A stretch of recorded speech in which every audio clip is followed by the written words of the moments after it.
He's an actor who spent most of his life performing in theater, TV, film, and radio. Those of us in Vegas have seen him as a blue man, a clown, Hedwig, a one-man show, and more. He's a lot of things, and he is Marcus Weiss.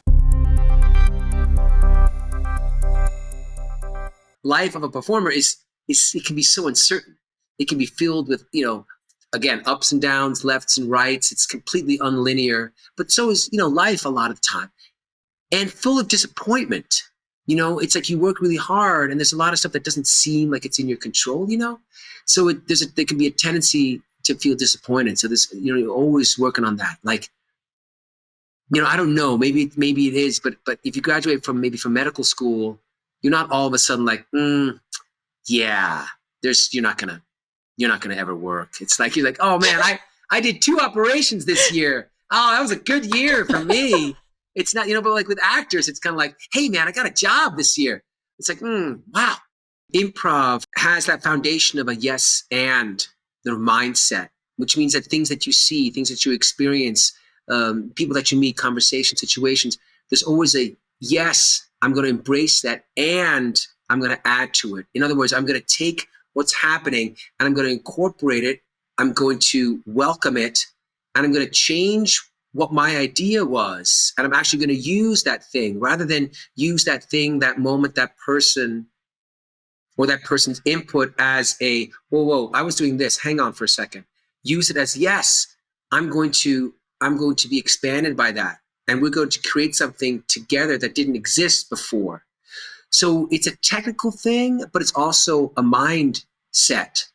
I think everybody wants to feel that we're enough.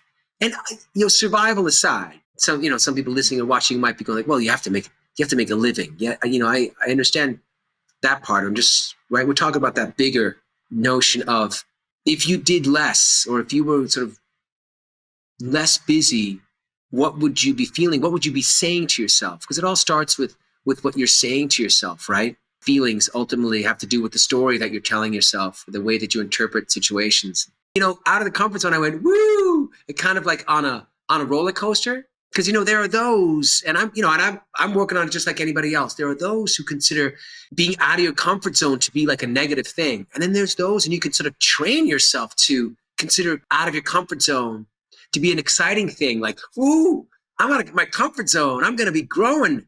I'm going to be learning something. I suppose the way that I look at training is I just have more tools of expression.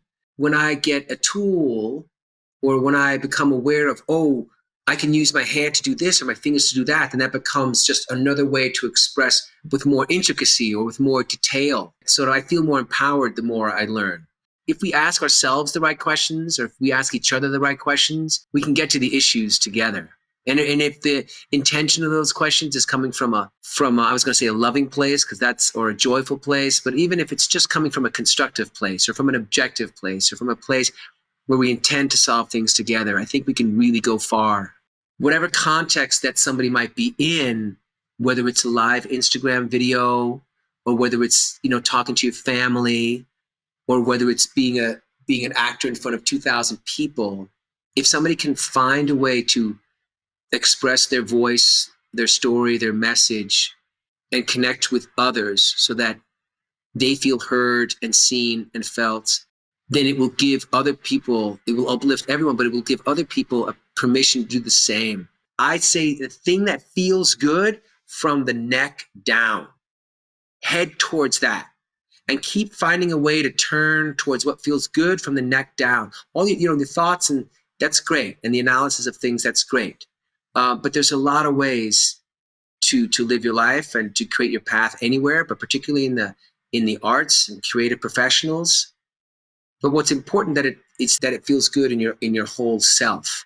Permit yourself to not give up, but keep on trying to, check in with yourself and see if it's really where you want to head.